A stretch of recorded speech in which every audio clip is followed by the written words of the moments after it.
প্রশ্ন, কোন দেবীর এতে ওই বসন্ত পঞ্চমী তিথিতে দেবীর পুজো হয়? সেটা হচ্ছে কৃষ্ণ। 2 নম্বর প্রশ্ন, 10 টাকার নোটে কোণারকের সূর্য মন্দিরের ছবি রয়েছে। 3 নম্বর, যে ভাইরাসে কথা বলা হয়েছিল সেটা নিপা ভাইরাস। নিপা ভাইরাস লিখলেও সঠিক হবে। 4 নম্বর, বাংলা এবং হিন্দি গানের কম্বিনেশন ছিল। হিন্দি গান শোনানো হয়েছিল, বাংলা গানটা কি হবে? এক মুঠো স্বপ্ন চেয়ে হাত বাড়িয়ে দিলাম। চলে যাবো নেক্সট। একটা ছবি দেওয়া হয়েছিল গ্রাম্য এলাকায়, সেটা কি নামে পরিচিত? খুবই। 6 নম্বর প্রশ্নে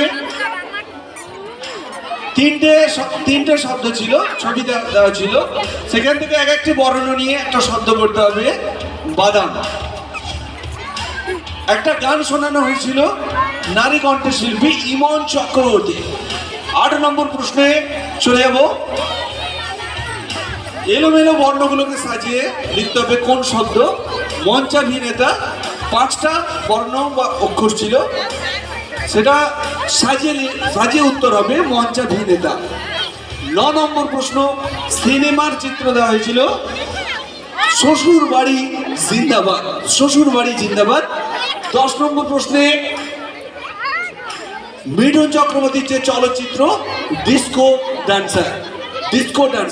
11 নম্বর প্রশ্ন, আমার পিসর মশাই রিলেশন, যেটা ছিল সম্পর্ক কেন্দ্রিক প্রশ্ন।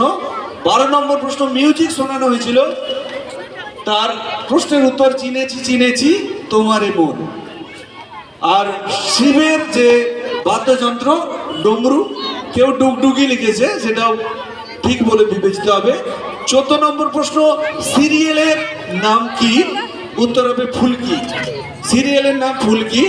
আর ইমোজি দেওয়া ছিল, চোখে চোখ ছিল, তারা ছিল, এবং একটা জাদু বলে দিয়েছিলাম, চোখের তারায় কি জাদু।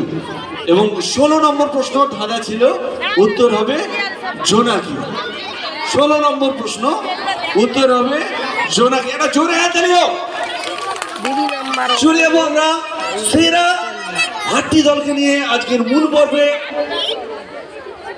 জমজমাটি দিদি নম্বর 800।